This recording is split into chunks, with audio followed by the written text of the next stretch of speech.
Hi there, today I want to take a look at the question, which is the best boot out there? Which boot should I get? Of course, everyone is going to tell you a different answer. Each one of these companies, Renegades, Easyboots, Cavallos, and Scoot Boot, each of these have a huge following where there are horse and rider combinations that it works perfect for. No rubbing, stays on perfectly, all of that. So how do you figure out which one is the right one for you? Well, let's first take a look at what are the factors that you're dealing with. If you're dealing with a lot of hoof size changes, for example, barefoot transition, where you're transitioning from shoes to barefoot, and in that transition time, the hoof is pretty much redesigning itself and probably getting larger or whatever, it's just changing sizes. In that case, I would recommend any of these type boots. What you're looking at is basically some kind of boot with a high top. Now these Easyboot BackCountries are actually low, but after you combine it with this, then it makes it a high top. The Trails are actually high over here, and then this gives it even more stability, which I actually think works better than that. And this is the I think the G2, the Max G2s from Easyboot, and these ones are great, but they no longer make this. But once again, it's a high top already, and then this gives it extra stability. Now this one has a buckle, and this is a pain to do. Buckles are a pain. Velcros have a short life. In a boot that uses Velcro, the Velcro is going to be the first thing that gives out. Here is a great example. These are on the Renegades, and you see how that Velcro, the hook and loop thingies are sheared off. They get sheared off, they get torn off, and now this Velcro doesn't even work. But the rest of the boot is actually very, very serviceable. This, whatever this plasticky material is actually very, very hardy. You can see very little wear on that. The second thing that breaks down are cables. See, some of the cables have frayed and broken, but there's still quite a bit of cable there, so it's still serviceable. But the first thing is Velcro. Velcro is just not that great, and that's why they invented these little keepers to help keep that strap on when the Velcro gives out. If you're looking for the slimmest hoof boot option, you're looking in this group over here. These type of Easyboots, the Renegades, or the Scoot Boot. If you're looking for the slimmest, the absolute slimmest with no metal hardware on the sides, then you are looking at the Scoot Boots. That's your choice. This one is a close second, but it is still, see how that juts out there? Versus this, that doesn't jut out.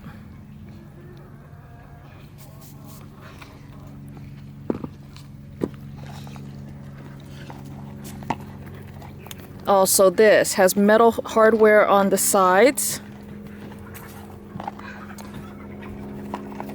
Otherwise, it's quite slim as well. But these guys have these little triangular metal things in there, little spikies that look like it's to help keep it on the hoof, and I don't like that. Owies. You have these different settings here. You just put that cable on, and then you squeeze this down, and that's going to tighten all of this around here. So that's going to squeeze around here. Also, this is going to put pressure on the toe. So if you have a horse that you cannot have pressure on the toe, then this is one of the best options. It's not going to put pressure on the toe, and also it has an open toe over here. This one has an enclosed toe, and this strap is designed with the cables to push down on the toe. Now these guys have a very cool idea of using this heel captivator, and that is going to hook around heel. It's supposed to be kind of loose, so it moves with the horse, and that helps keeps it on. These types were staying on by using that wedging the toe in there and then tightening around the toe and tightening around the hoof. And then when that didn't work, then they came up with the gaiter. It's like, here, we'll use this, and the gaiter will help keep it on and make it work a little bit better, make it more secure.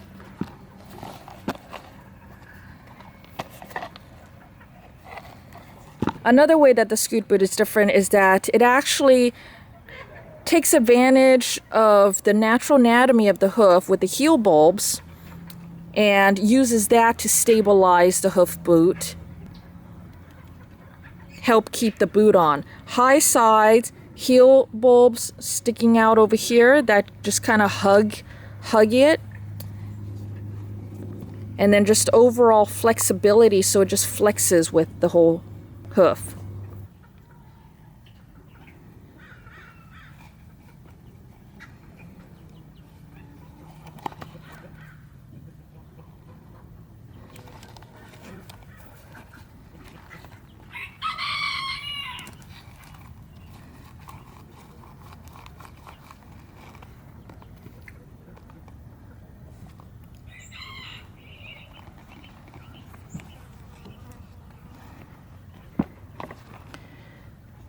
These two are so similar. Now, these are totally different sizes, so take that into consideration when you're looking at the bulkiness of it. But look at the design is what I'm trying to show you here. You got one that this does jut out a little bit versus a slim side, and the Renegades have the wire that can fray and break, but they're pretty hardy. They'll still last a long time. Velcro, I already showed you the Velcro is already giving, that's gone, but you can replace Velcro.